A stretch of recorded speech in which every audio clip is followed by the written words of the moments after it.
Chers collègues, bonjour. Excusez-moi de ces 3 minutes de retard.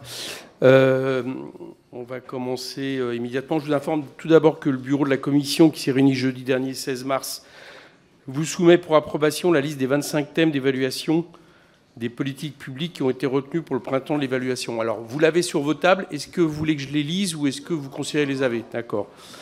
OK. Je pensais bien qu'il y aurait la réponse, mais je préfère que vous me la fassiez. Donc, s'il n'y a pas d'opposition, ces thèmes sont approuvés. Bon, c'est le cas, donc ces thèmes sont approuvés.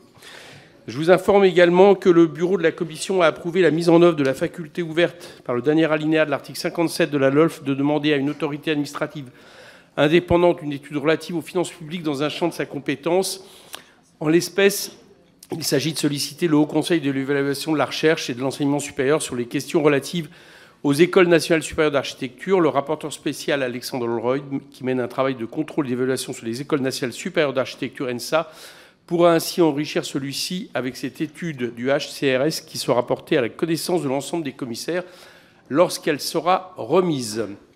Ce matin, à la demande de Charlotte Leduc, rapporteur lutte contre l'évasion fiscale de la mission gestion des finances publiques, on reçoit Gabriel Zucman, professeur associé à l'université de Beckerley et spécialiste de ces questions.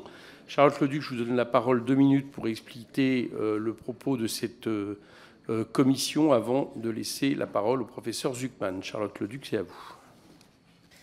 Merci, Monsieur le Président. Bonjour à toutes et à tous. En premier lieu, je tiens à vous remercier, Monsieur le Président, parce que vous nous permettez à chacune et à chacun des commissaires aux finances en charge d'un rapport spécial annuel de faire bénéficier aux autres commissaires d'une audition particulièrement marquante. J'ai souhaité pour ma part vous faire bénéficier de l'audition de M. Gabriel Zucman, que je remercie chaleureusement d'avoir accepté cette invitation. Donc, Gabriel Zucman est docteur en économie, professeur à l'Université de Californie à Berkeley, meilleur jeune économiste de France en 2018, lauréat du prix Bernasser la même année et enfin meilleur jeune économiste du monde selon le classement du REPEC en 2019.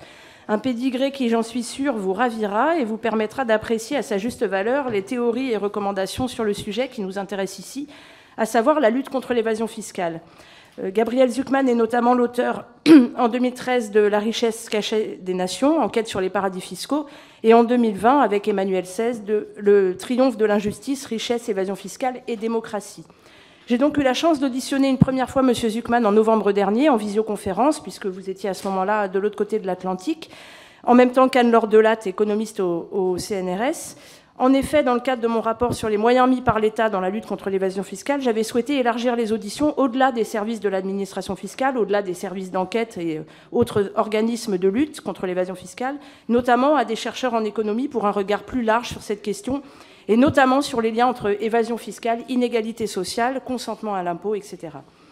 Concernant l'audition de M. Zucman, il s'agissait notamment de faire un focus sur la question des paradis fiscaux et de l'hypocrisie généralisée quant à la problématique même de leur existence, notamment au niveau européen. Je souhaitais aussi l'entendre sur ses propositions pour lutter véritablement contre l'évasion fiscale au niveau européen. Je pense là à la question de l'impôt universel, à la taxation unitaire, ou encore à la proposition de création d'un cadastre financier. Je le rappelle, l'évasion fiscale pour la France, cela représente entre 80 et 120 milliards d'euros de pertes par an. C'est autrement plus conséquent qu'un pseudo-déficit des retraites qu'on agite comme un épouvantail pour faire passer une réforme dont la totalité des Français ne veut pas. Et l'évasion fiscale est d'ailleurs au contraire un sujet de justice, justice fiscale, justice sociale, qui devient de plus en plus partagé dans le débat public. Conclure. Les scandales successifs, les différents papers rendent la chose de plus en plus insupportable pour nos concitoyennes et nos concitoyens. Je pense donc qu'il s'agit là d'un sujet crucial qui doit en tout cas devenir crucial pour notre démocratie. Et je remercie encore une fois M. Gabriel Zucman de venir nous éclairer sur le sujet. Je vous laisse la parole. Merci beaucoup. Essayez dans vos propos introductifs d'introduire le propos pour lequel on est là et pas forcément... voilà. Non, je le dis pour tout le monde, et je le dirai pour tout le monde pour la suite. Non, je ne parlais pas de leçons de l'économie, ça on peut en faire, mais de manière plus objective. Monsieur Zucman, à vous.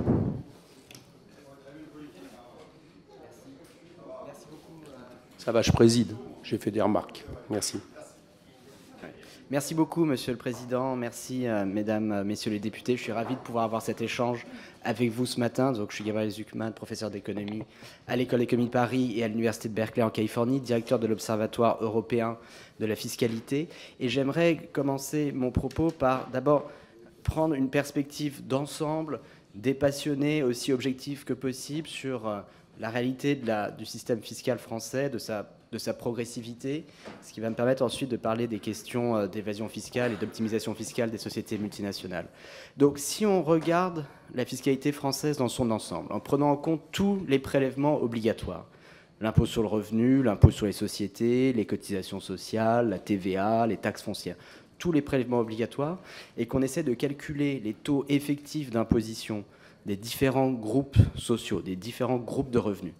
Il y a une étude récente de mes collègues de l'Institut des politiques publiques qui essaie de faire ça avec d'excellentes données, une étude de grande qualité, et qui obtient les résultats suivants. D'abord, dans l'ensemble, bien sûr, le taux de prélèvement obligatoire en France, vous le savez, est de l'ordre de 50% du revenu national, est élevé, et donc la plupart des groupes sociaux, les classes populaires, les classes moyennes supérieures, payent peu ou prou 50% de leurs revenus en impôts, tout prélèvement obligatoire compris, hein, j'insiste. Il y a une exception notable à cela, c'est que quand vous regardez les taux effectifs pour les très très hauts revenus, ils s'élèvent à environ 20-25%. D'accord ? Donc, d'après cette étude de l'Institut des politiques publiques, donc à peu près la moitié du taux de prélèvement obligatoire moyen, puis la moitié de ce que les autres groupes sociaux payent en impôts. Donc concrètement, d'après leurs estimations, pour le top 0,0001% des Français aux revenus les plus élevés, donc c'est 370 ménages avec les revenus économiques les plus élevés, ils estiment que le taux effectif d'imposition est de l'ordre de 20-25%. D'où est-ce que ça vient ? Ça vient du fait que la fiscalité française ne parvient pas à bien soumettre à l'impôt sur le revenu des personnes physiques les revenus des très très grandes fortunes. Ces revenus, qui sont principalement des dividendes, tendent à s'accumuler dans des sociétés holding, des sociétés écrans, au sein desquelles ils sont exonérés légalement. Il ne s'agit pas d'évasion fiscale, mais c'est ce que prévoit la loi fiscale. Ils sont exonérés d'impôts sur le revenu. Ils ne sont pas sujets, par exemple, au prélèvement forfaitaire unique, à la flat tax de 30%. Ce qui fait que le taux effectif d'imposition pour ce qui est de l'impôt sur le revenu des personnes physiques, pour ces contribuables à très haut revenu, tombe à 2-3% seulement. D'accord ? 2-3%, c'est le taux effectif d'impôt sur le revenu pour les 370 ménages aux revenus économiques les plus élevés, d'après cette étude. C'est une faillite assez inquiétante de l'impôt sur le revenu, qui est normalement la pierre angulaire de la progressivité du système fiscal français. Alors évidemment, il y a d'autres impôts qui sont payés par les contribuables à haut revenu. Principalement, c'est l'impôt sur les sociétés, hein, que ces hauts revenus, ces hautes fortunes, dont ces hauts revenus, ces hautes fortunes s'acquittent au travers des sociétés dont ils sont actionnaires. Et c'est pour ça que quand on ajoute l'impôt sur les sociétés, on arrive, et tous les autres prélèvements obligatoires, on arrive à des taux effectifs d'imposition au sommet de la distribution des revenus de l'ordre de 20-25%, 2 fois plus faible que pour les autres groupes sociaux. Pour l'essentiel, ces taux d'imposition viennent de l'impôt sur les sociétés. Comme vous le savez, la France, comme les pays européens, comme la plupart des pays du monde entier, se sont engagés dans une course au moins 10 ans fiscale en matière d'impôt sur les sociétés sur les 4 dernières décennies. C'est-à-dire qu'au début des années 80, le taux moyen statutaire d'impôt sur les sociétés au sein de l'Union européenne et au niveau mondial plus généralement était de près de 50%. C'était la réalité au début des années 80. Aujourd'hui, le taux moyen statutaire d'impôt sur les sociétés est de l'ordre de 22-23% au niveau mondial. La France a baissé son taux d'impôt sur les sociétés de 33% en 2017 à 25% en 2022. Et il faut voir l'impôt sur les sociétés en quelque sorte comme un impôt minimum sur les très riches. Parce que quand vous êtes extrêmement riche, vous pouvez organiser votre patrimoine, votre fortune, de façon à ce qu'elle génère très peu de revenus imposables à l'impôt sur le revenu des personnes physiques. Mais même si vous pratiquez cette optimisation fiscale, vous devez toujours vous acquitter de l'impôt sur les sociétés qui est payé par les sociétés, les compagnies dont vous êtes actionnaire. Donc il faut voir en quelque sorte l'impôt sur les sociétés comme une forme de taxe minimale sur les très riches. Le problème étant que cette taxe minimale a été profondément érodée par la concurrence fiscale internationale d'une part, et aussi par l'explosion de l'optimisation fiscale, en particulier des sociétés multinationales, via la délocalisation des bénéfices dans les paradis fiscaux. Donc ça va être le deuxième sujet de mon propos. Qu'est-ce qu'on sait au sujet de cette optimisation fiscale ? et de l'évasion fiscale plus généralement. Donc si on regarde ce qui se passe au niveau des sociétés multinationales, d'après les meilleures études disponibles, environ 40% des bénéfices multinationaux, c'est-à-dire des bénéfices réalisés par des sociétés multinationales en dehors de leur état de siège au niveau mondial, sont enregistrés, sont délocalisés et enregistrés chaque année dans des territoires à fiscalité faible ou nulle. Ça représente une masse de profit de l'ordre de 1000 milliards d'euros par an au niveau mondial, 1000 milliards d'euros par an de bénéfices qui sont réalisés en France, aux États-Unis ou dans les pays en développement, mais qui atterrissent d'un point de vue comptable et fiscal dans des territoires à fiscalité faible ou nulle, que ce soit l'Irlande, les Bermudes, les îles Caïmans, etc. Et cette délocalisation des bénéfices des sociétés multinationales, évidemment, est un sujet qui a été mis à l'agenda des décideurs publics et des organisations internationales depuis une dizaine d'années. Mais d'après les statistiques disponibles, on n'a pas l'impression que les politiques qui ont été mises en œuvre ces dernières années ont réussi à changer significativement la tendance. Comme vous le savez, l'OCDE a lancé en 2013 le processus dit BEPS, pour Base Erosion and Profit Shifting. Un certain nombre de pays ont mis en œuvre des réformes fiscales et des mesures pour essayer de limiter la délocalisation des bénéfices des sociétés multinationales. Il y a une grande réforme fiscale, par exemple, aux États-Unis en 2018, avec un certain nombre de mesures anti-abus. Néanmoins, malgré ces évolutions, les chiffres disponibles montrent que la tendance en termes de délocalisation des bénéfices dans les paradis fiscaux n'est pas à la baisse, et ce chiffre de 40% des bénéfices multinationaux enregistrés dans les paradis fiscaux n'a pas diminué depuis le début du processus BEPS en particulier. Alors, en général, la défense des sociétés multinationales qui s'adonnent à cette optimisation fiscale consiste à dire que, bien sûr, il ne s'agit pas d'évasion fiscale, il ne s'agit pas de fraude fiscale et que tout ça est parfaitement légal. En réalité, les choses sont un petit peu plus compliquées. Comme vous le savez, dans la loi fiscale française, comme dans la loi fiscale de la plupart des pays, il y a des clauses anti-abus générales, des clauses dites de substance économique, qui disent très simplement que les transactions qui ont pour but principal ou pour but unique d'échapper à l'impôt sont illégales, sont une violation de la loi fiscale.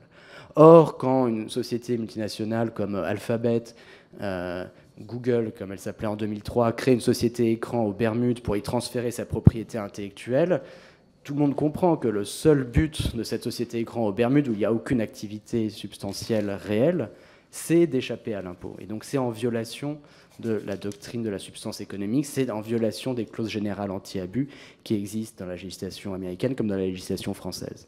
Google n'est pas la seule, un grand nombre de sociétés multinationales, que ce soit dans le secteur du numérique ou dans le secteur de la finance ou de l'industrie pharmaceutique, l'industrie manufacturière, enfin c'est un phénomène qui concerne tous les secteurs de l'économie, ont un recours généralisé parfois à l'utilisation de sociétés écrans dans les paradis fiscaux, dont, à l'évidence, le but principal ou souvent unique est d'échapper à l'impôt, et de ce point de vue-là est en violation avec les clauses générales anti-abus qui existent dans nos législations. Donc, même si les multinationales se défendent en disant que c'est parfaitement légal, en réalité, ce qui s'est passé, c'est que s'il y avait une volonté politique de bien appliquer ces dispositifs anti-abus, le jugement quant à la légalité de ces pratiques pourrait être différent. Je voudrais terminer en parlant des efforts qui ont été faits plus récemment pour essayer d'endiguer la course au moins-disant fiscal et l'utilisation des paradis fiscaux par les sociétés multinationales. En l'occurrence, l'implémentation prochaine de l'accord international sur une taxe minimale à 15% pour les bénéfices des sociétés multinationales. Donc j'aimerais commencer par dire qu'il s'agit d'une évolution importante parce que c'est la première fois qu'un grand nombre de pays, en l'occurrence 130 pays, c'est la première fois que des pays se mettent d'accord pour fixer un taux d'imposition plancher. Jusqu'à présent, il n'y a aucun accord international qui fixe un taux plancher pour quelque impôt que ce soit. C'est la première fois qu'on a un accord international qui vient dire que pour certaines catégories de contribuables, dans certaines circonstances, le taux effectif d'imposition ne peut pas descendre en dessous d'un certain plancher, en l'occurrence 15% pour les entreprises multinationales. Donc de ce point de vue-là, c'est une évolution majeure qui va commencer à être mise en œuvre dans l'Union européenne dès 2024, ainsi que dans certains autres pays hors Union européenne, et à laquelle plus de 130 pays ont donné leur accord. Néanmoins, bien sûr, cette évolution est insuffisante dans la mesure où, d'abord, le taux de 15% est faible, hein, dans un pays comme la France où le taux de prélèvement obligatoire est 50%, où quasiment tous les groupes sociaux payent 50% peu ou prou de leurs revenus en impôts. Il semble difficilement compréhensible et difficilement acceptable que les acteurs économiques les plus puissants, ceux qui ont le plus bénéficié de la mondialisation, en l'occurrence les sociétés multinationales, puissent payer juste 15%. Ça semble difficilement acceptable. D'autant plus qu'en pratique, le taux effectif pourra descendre en dessous de 15%, car dans le processus de négociation qui a eu lieu sous l'égide de l'OCDE, un certain nombre d'exonérations ont été introduites pour la substance économique, ce qui veut dire très concrètement que si une entreprise a suffisamment d'employés, a suffisamment de capital dans un certain pays, elle peut sortir les bénéfices correspondants à cette activité réelle de l'assiette de la taxe minimale à 15%. Et ça, c'est particulièrement pervers d'un point de vue économique parce que ça donne des incitations aux entreprises multinationales à délocaliser non pas seulement leurs bénéfices comptables, mais leur activité économique réelle, leur production, leurs usines, dans les territoires où les taux effectifs d'imposition sont inférieurs à 15%. Et donc, on risque de voir, hélas, une accélération de la concurrence fiscale internationale en réponse à l'adoption de cet impôt minimum avec ces exonérations pour substances que je viens de décrire. Donc, si on veut lutter contre l'optimisation fiscale agressive, la fraude fiscale, de mon point de vue, l'approche la plus logique consiste à s'appuyer sur ce qui a été fait et qui est quand même une évolution dans la bonne direction, ce pilier 2 de l'OCDE, ce taux minimum à 15%, et simplement dire on ne peut pas s'en satisfaire, il faut aller au-delà, il faut d'abord se débarrasser des exonérations pour substances économiques, donc s'assurer que le taux minimum s'applique à tous les bénéfices enregistrés dans tous les pays, et puis ensuite évoluer vers des taux minimums d'imposition qui soient plus élevés que 15%. J'insiste sur le fait qu'il n'y a pas besoin d'un accord international, qu'il n'y a pas besoin que tous les pays se mettent d'accord sur un taux élevé de plus de 15%. Il suffirait, la France toute seule pourrait dire nous considérons que la norme de justice qui s'applique dans notre pays, c'est que les sociétés multinationales doivent payer au minimum 20%, 21%. L'administration américaine, au début de la présidence de Joe Biden, était en faveur d'un taux de 21% ou 25%. Donc pour les sociétés multinationales françaises et pour les sociétés étrangères qui ont une activité en France, le taux qui s'applique devrait être non pas 15, mais 20 ou 25%. Et c'est l'approche la plus puissante pour lutter contre toutes les formes d'optimisation fiscale agressive, dans la mesure où si on inclut tous les bénéfices dans l'assiette de ce taux minimum, on peut s'assurer que quelles que soient les stratégies d'optimisation fiscale mises en œuvre par les entreprises multinationales, à la fin des fins, ces dernières s'acquittent d'un taux minimum significatif. Et donc, ça permettrait de faire des progrès véritables sur ces questions. Je vais m'arrêter là. Je vous remercie beaucoup et j'ai hâte de répondre à vos questions. Merci. Je vais introduire une série de questions. Bon, déjà, merci à Charlotte Leduc de cette proposition qui trouve d'ailleurs un écho aussi dans les travaux entrepris par Gabriel Attal sur la question des fraudes, sur lesquelles d'ailleurs il a demandé des rapports aux commissaires, au groupe et aux rapporteurs, je pense également, et au président de la commission des finances que je suis. Bon, parce que chacun convient que, quelle que soit notre appréciation politique globale, la question de l'évasion fiscale, et je dirais même la question aussi de cette zone grise qui est entre, on va dire, l'optimisation légale et l'évasion fiscale illégale, est une plaie pour nos économies. On pourrait parler quelque part de dépenses fiscales illégale ou délinquante, mais qui n'est pas seulement un problème de morale, qui n'est pas seulement un problème d'inégalité devant l'impôt entre ceux qui peuvent le contourner ou pas, mais qui coûte cher à notre économie. Et quel que soit après ce que nous proposons en termes soit de priorité aux réductions des déficits, soit de priorité à arrêter de baisser les dépenses publiques, cet argent manque. Bon, donc je crois qu'on conviendra tous que trouver des solutions pour diminuer cette fraude est nécessaire. Moi, j'ai plusieurs questions à vous poser, Gabriel Zucman, je vais aller vite. D'une part, je voulais savoir si, notamment avec les questions de procédure à l'amiable qui ont été développées, est-ce que vous pensez qu'il y a un progrès depuis quelques années sur les questions de lutte contre l'évasion fiscale? Est-ce qu'on l'a réduit? Comment vous voyez les choses? La deuxième question, je voulais vous poser, vous venez de parler du pilier 2 des accords internationaux. Est-ce qu'on pourrait dire que s'il n'y a pas le pilier 1, c'est-à-dire ce qui justement joue sur la question à un moment donné de différenciation fiscale en matière selon la situation de vos activités, est-ce que le pilier 2 finalement n'est pas un couteau sans lame? Est-ce qu'on ne pourrait pas porter cette appréciation?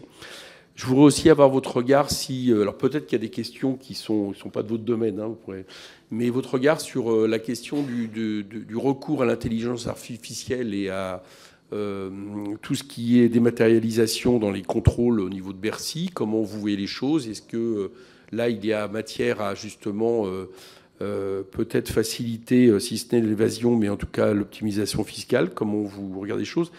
Et puis enfin, j'ai commis avec l'excellent Jean-Paul Mattei un rapport il y a maintenant 3 ans de ça, où on a fait des propositions communes sur ce rapport, notamment à 2 sujets. C'était un rapport sur l'impôt universel des particuliers, où on concluait non pas la nécessité d'adapter un impôt universel entre guillemets à l'américaine, mais la possibilité de faire comme d'autres pays européens le font, c'est-à-dire de considérer que les pays à fiscalité avantageuse, c'est-à-dire 50% en gros de fiscalité en moins que le pays d'origine, c'est-à-dire la France, pourraient, sur un nombre d'années durant, pour les contribuables ayant un revenu très haut, eh bien, pourraient justement permettre une contribution différentielle qui permettrait de vérifier qu'on ne part pas dans ces pays-là pour de l'évasion fiscale. Bon. Et puis on proposait aussi de rétablir l'exit tax avant 2019. Donc j'aurais bien aimé avoir votre regard sur ces propositions qui ont été faites en commun avec Jean-Paul Mattei lors du dernier mandat. Voilà, merci.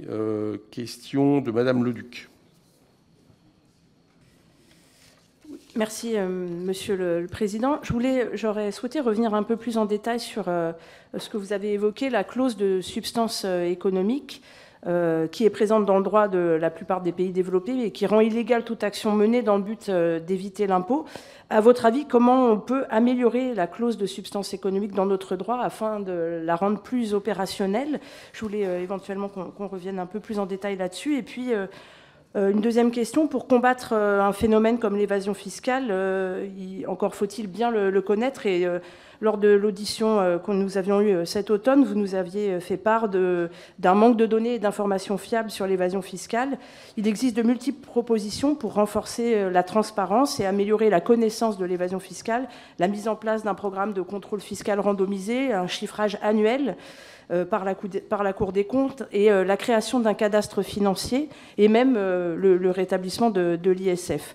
En quoi ces mesures permettent-elles de mieux connaître l'évasion fiscale et est-ce qu'elles sont complexes à mettre en place? Je pense notamment à la question du cadastre financier. Est-ce que ça existe déjà et comment vous pourriez nous aider à développer ça? Merci. Merci, Monsieur le rapporteur général. Merci, Monsieur le Président, Madame la rapporteure. Monsieur Zucman, Monsieur le professeur, merci beaucoup d'être avec nous ce matin. D'abord, vous féliciter pour votre parcours exceptionnel qui fait honneur à notre pays. Vous parlez beaucoup de cette course à la moins-disance fiscale. La France s'est caractérisée longtemps par une course au plus-disant fiscal, à tout point de vue. Nous avons essayé d'inverser cette courbe en 2017, à partir de 2017, avec des résultats objectivement 5 ou 6 ans après, qui sont plutôt probants, avec une baisse du chômage, avec une réindustrialisation enfin de notre pays, avec l'attractivité de notre pays, avec le retour des investissements. Voilà. Est-ce qu'il n'y a pas là une cohérence que vous saluez? Ce que nous avons fait, c'est juste nous mettre dans la moyenne européenne. Hein. Nous sommes très très loin du paradis fiscal. J'aurais d'autres questions. Nous sommes tous d'accord avec vous pour lutter contre l'évasion fiscale et je rejoindrai des propos du Président. La France a fait un certain nombre d'efforts Il y a eu la taxe GAFAM, évidemment, en particulier. Il y a aussi l'échange automatique de données bancaires qui a été imposé, qui doit normalement porter un certain nombre de fruits. Je voudrais aussi revenir sur le pilier 1 et le pilier 2. Alors, évidemment, le pilier 1 n'est pas signé aujourd'hui, on en est loin, mais il y a aussi, on voit bien un effort, et la France est moteur. Quel est votre avis là-dessus sur cette obligation d'avoir un impôt minimum et de le localiser en fonction des pays où la valeur ajoutée est produite? Tout ça me semble aller dans le bon sens. Évidemment, il y a des écueils parce que les pays qui sont, eux, des paradis fiscaux, le voient évidemment avec un peu de résistance. Troisième question, dans vos ouvrages, vous proposez d'appliquer aux plus fortunés des taux d'imposition que vous qualifiez vous-même de confiscatoires afin d'entraver la constitution des fortunes et de modifier la répartition primaire des revenus. Il est possible que cela réponde à des enjeux aux États-Unis, mais je suis un peu sceptique sur la portée d'une telle réforme en France où les prélèvements obligatoires sont à peu près 50% supérieurs à ce qu'ils sont aux États-Unis. Surtout, nous réduisons déjà fortement les inégalités primaires en France, en particulier avec le salaire minimum, mais aussi avec l'étendue des services publics qui sont accessibles à tous. N'y a-t-il pas un risque à plaquer sur l'Europe des analyses qui sont pertinentes aux États-Unis? Quatrième question, vous proposez de rétablir un impôt sur la fortune étendu cette fois au patrimoine professionnel pour toucher les plus grandes fortunes. Bon, comme vous le savez, évidemment, personne ne l'a fait à ma connaissance. Ça n'a pas été fait en France. Et le gouvernement Mauroy avait justement sorti l'outil de travail du périmètre de l'impôt sur les grandes fortunes. Il y a évidemment le risque, vous le savez, de faire que ces fonds, ces capitaux sortent de notre pays. Comment on règle ce problème si on veut, là aussi, que les investissements et donc l'appareil productif français se développent? Enfin, dernière question. Fin 2017, vous avez été assez critique sur le PFU. Vous avez prédit des pertes massives de recettes par redénomination de revenus du travail en revenus immobiliers moins imposés.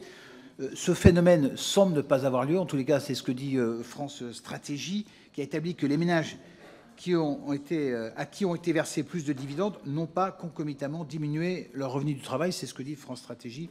N'y a-t-il pas là le signe qu'il est parfois sage de rester du bon côté de la courbe de l'affaire? Je vous remercie infiniment. Merci. Réponse Gabriel Zucman. Oui, merci beaucoup. Bon, merci beaucoup pour toutes ces questions. Je vais commencer par répondre à la dernière question sur et plus généralement, le bilan qu'on peut tirer des réformes fiscales qui ont été menées depuis 2017. Donc, pour ce qui est de la réforme fiscale du PFU, proprement dite, il est un peu tôt pour juger de ses effets parce que ce qui compte, si vous voulez, c'est la combinaison de deux réformes qui ont lieu en même temps. C'est d'abord la flat tax de 30% sur les dividendes, combinée à la baisse de l'impôt sur les sociétés qui a été graduelle, de 33% en 2017 à 25% en 2022. Depuis 2022, on est à 25% d'impôt sur les sociétés. Puis, donc, si vous êtes un patron d'entreprise, vous travaillez dans cette entreprise, vous avez la possibilité soit de vous payer en salaire, de vous rémunérer en salaire, soit de vous payer en dividendes. Si vous choisissez de vous rémunérer en dividendes, vous payez d'abord 25% d'impôt sur les sociétés, et puis sur les 75% restants, vous payez 30% flat tax PFU. Le taux combiné est de l'ordre de 50%. Si vous choisissez de vous payer en salaire, un haut salaire, le taux va être de l'ordre de 65%. D'accord ? Quand vous additionnez l'impôt sur le revenu, les cotisations sociales et la CSG, les cotisations sociales non contributives. Donc il y a un écart de 15 points qui crée des incitations très fortes pour les gens qui le peuvent à se payer bien sûr des dividendes plutôt que des salaires. Mais cet écart-là, c'est depuis 2022 qu'il est vraiment significatif. C'est depuis la baisse de 8 points de l'impôt sur les sociétés, de 33% à 25% en 2022. Donc on ne peut pas juger de l'effet de la réforme du PFU sur des données de 2018, 2019, comme l'a fait France Stratégie.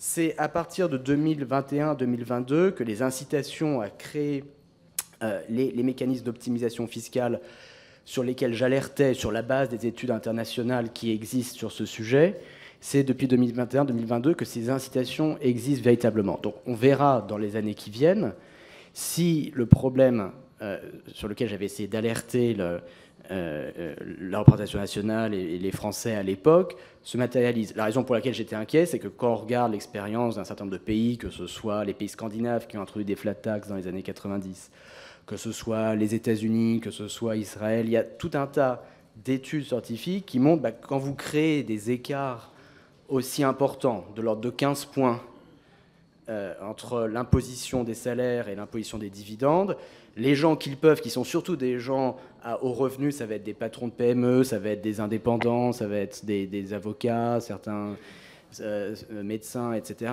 vont parfois utiliser ces possibilités pour échapper, pour essayer juste d'enregistrer leurs revenus dans l'assiette fiscale qui est le moins imposée. Donc, il y aura des études à l'avenir et on verra si ce phénomène se matérialise. En tout cas, il est un peu tôt pour en juger. Beaucoup de questions très importantes sur la mesure de l'évasion fiscale. Est-ce qu'on peut utiliser les big data, les algorithmes pour faire des progrès en la matière? L'outil le plus puissant pour essayer de quantifier l'ampleur de la fraude fiscale, et c'était aussi une recommandation de la Cour des comptes dans son rapport sur ce sujet en 2019, c'est la mise en œuvre d'audits de contrôles fiscaux aléatoires. D'accord ? Donc il y a un certain nombre d'administrations fiscales, que ce soit aux États-Unis, au Danemark, dans d'autres pays, qui ont des programmes de contrôle fiscal aléatoire dont le but est précisément d'estimer l'ampleur de l'évasion fiscale et de mieux comprendre quel type de contribuables et quel type de revenus pratiquent le plus l'évasion fiscale.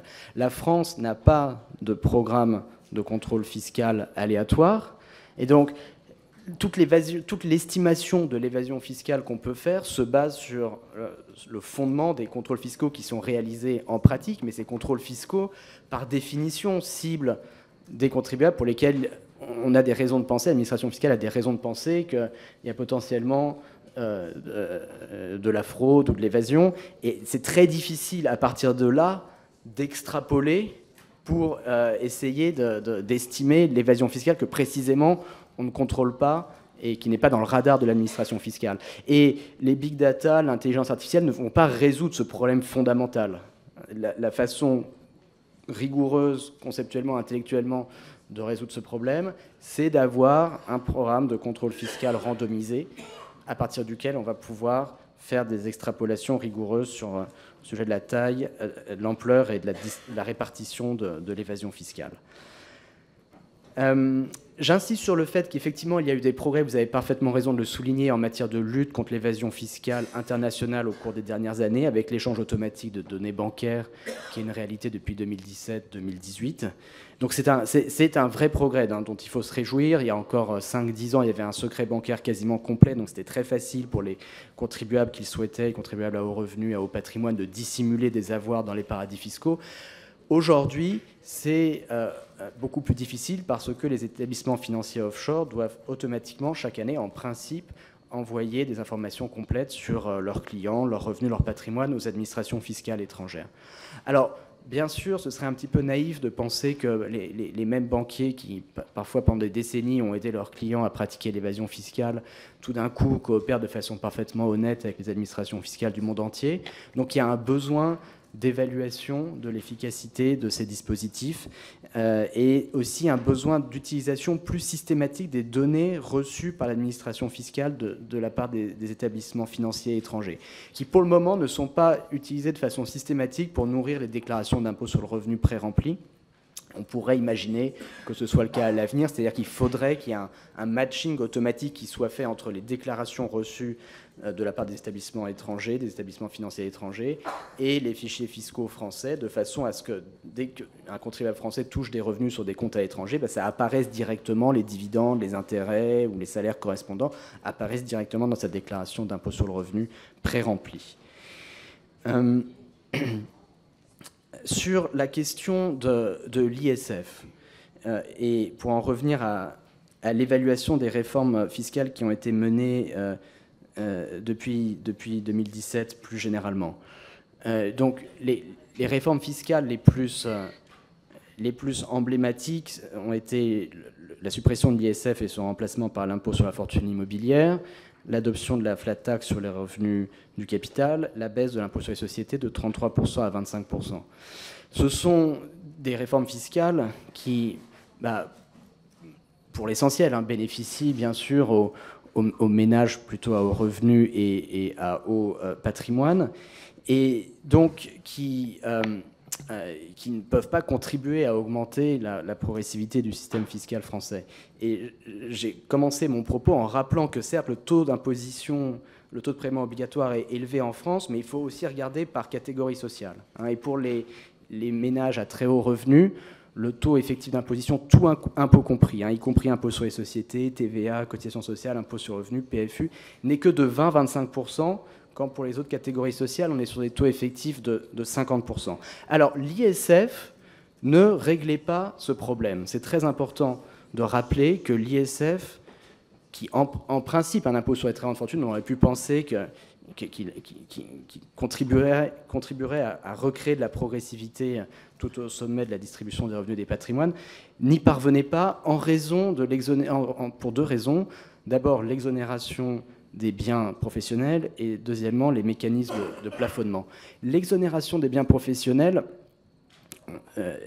revenait en pratique, toujours d'après cette étude de l'IPP, de l'Institut des politiques publiques sur laquelle je m'appuie, revenait en pratique à exonérer très largement les plus grandes fortunes françaises. Puisque, rappelez-vous, ce que cette exonération prévoyait, c'est que si vous possédiez plus de 20% d'une entreprise, que ce soit individuellement ou dans le cadre de pactes d'actionnaires ou avec des membres de votre famille, le patrimoine correspondant pouvait, une grande partie ou parfois 100% du patrimoine correspondant pouvait être sorti de l'assiette de l'ISF. Et c'est comme ça qu'on se retrouvait dans une situation où les très grandes fortunes françaises, qui correspondent à des grosses détentions actionnariales dans des sociétés cotées, mais des détentions de plus de 20%, étaient exonérés de l'ISF, qui de fait donc ne taxait pas les milliardaires et était très régressif avec les niveaux de patrimoine. Donc ça, bien sûr, c'était un échec politique et intellectuel tout à fait significatif, d'avoir un impôt sur les grandes fortunes, un impôt sur la fortune qui ne taxe pas précisément les très grandes fortunes. L'autre problème, c'était les mécanismes de plafonnement qui plafonnaient le montant d'ISF dû à un certain pourcentage du revenu fiscal, 70% du revenu fiscal. Or, le problème fondamental en matière d'imposition des hauts revenus et des hauts patrimoines, c'est que quand vous avez un très grand patrimoine, c'est quasi systématique dans le cas français d'organiser vos détentions patrimoniales de façon à ce qu'elles génèrent peu ou pas de revenus fiscaux.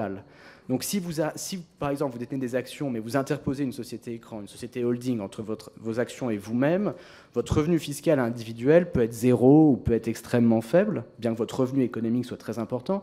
Et donc le mécanisme de plafonnement qui consiste à dire on va plafonner l'ISF à 70% du revenu fiscal, si le revenu fiscal c'est zéro, ça revient à plafonner l'ISF à zéro. Ce qui n'est pas très cohérent avec l'objectif annoncé d'avoir un impôt sur les très grandes fortunes. Donc, la conclusion de tout ça, c'est que s'il y avait une volonté démocratique de rétablir un impôt sur les très grandes fortunes, ce serait important de tirer les leçons de l'expérience française et de l'expérience internationale, parce que ces problèmes étaient partagés par les autres pays qui avaient des impôts sur la fortune, de tirer les leçons de cette expérience et de recréer un ISF qui n'aurait pas ces problèmes-là très importants de non-taxation des milliardaires en raison de l'exonération pour biens professionnels et en raison des mécanismes de plafonnement. C'est tout à fait faisable et il n'y a aucune raison pour laquelle on devrait avoir nécessairement ce genre de dispositif dans un impôt sur la fortune. Ce qui serait le plus logique de faire, de mon point de vue, c'est d'avoir un impôt sur la fortune qui pourrait commencer à un niveau de patrimoine plus élevé que l'ISF ancienne mouture, qui commençait à environ 1 million d'euros de patrimoine. Donc on pourrait commencer, j'en sais rien, 5 millions, 10 millions, 20 millions à discuter. Mais en échange de ça, de dire au-delà de ces seuils vraiment très élevés de patrimoine, pour lesquels il est évident pour tout le monde que les contribuables concernés ont une capacité contributive importante, tout le patrimoine financier et non financier net de dette devrait être sujet à l'impôt sans exonération ou sans mécanisme de plafonnement aucun. Alors, le dernier point que je voulais évoquer qui va permettre de répondre à certaines des questions, c'était que ce qui a aussi miné l'ISF au-delà des mécanismes de plafonnement et d'exonération pour biens professionnels, c'était l'acceptation de la concurrence fiscale internationale. Mais la concurrence fiscale internationale, voyez-vous, ce n'est pas une loi de la nature qui s'impose à nous, ce n'est pas comme la gravité, c'est un choix de politique publique. En l'occurrence, les différents pays, les pays font deux types de choix. Il y a deux cas polaires. Il y a le cas américain, qui consiste à dire, si vous êtes né aux États-Unis, donc vous avez la citoyenneté américaine, et